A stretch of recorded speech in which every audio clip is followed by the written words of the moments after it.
Hello बच्चों, आइए देखते हैं एक प्रश्न।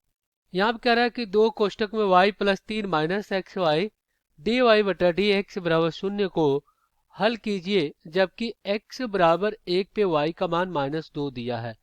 चलिए इसको हल करते हैं। सबसे पहले तो हम क्या करेंगे, मुख्य अवधारणा लिखेंगे। मुख्य अवधारणा। और देखिए, हमें पता है कि जो अवकल समीकरण होता है उसका हल हमें समाकलन करने से ही मिलता है। तो इसके लिए देखिए हम क्या करते हैं, पहले चरों को पृथक करते हैं।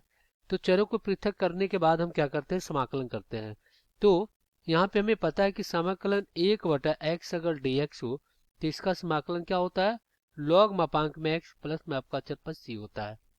तो चलिए दिए गए प्रश्न को हल कर लेते हैं। तो देखिए यहाँ पे जो हमारा समीकरण है, दो कोष्टक में y प्लस 3 और minus x y d y बटा डी एक्स और बराबर में 0। तो इसको हम इस तरफ ले जाते हैं। तो दो कोष्टक में y प्लस 3 बराबर एक्स वाई डी वाई बटा में डी एक्स। तो यहाँ से अगर हम क्या करते हैं, यहाँ पे y वाले पद को इधर लाते हैं और x वाले पद को इधर ले जाते हैं।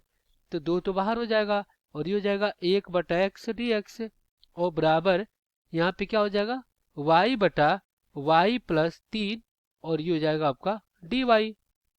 तो अब हम क्या करेंगे, दोनों तरफ समाकलन करेंगे। तो यहाँ पे लिखेंगे समाकलन समाकलन करने पर।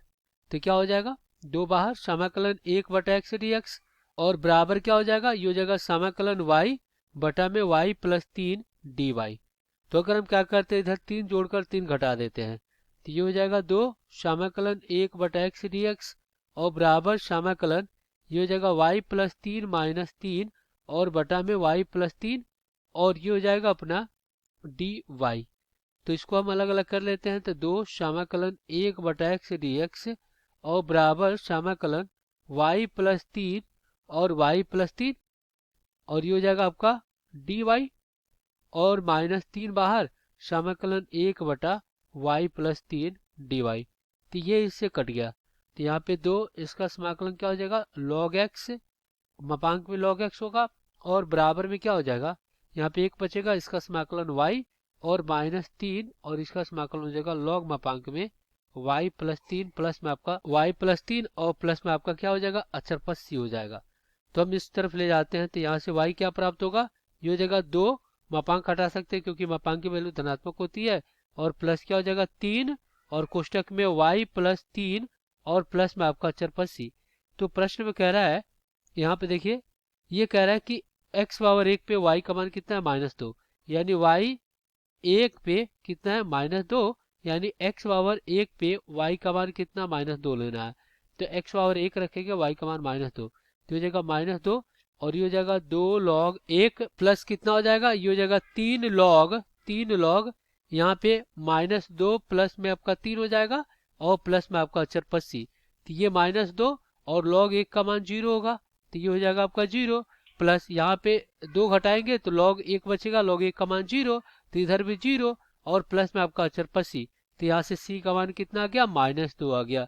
तो इस प्रकार जो हमारा समीकरण मिला, y बराबर 2 log x और प्लस यहाँ पे 3 log कितना, y प्लस 3 और प्लस में आपका क्या हो जाएगा, ये हो जाएगा -2।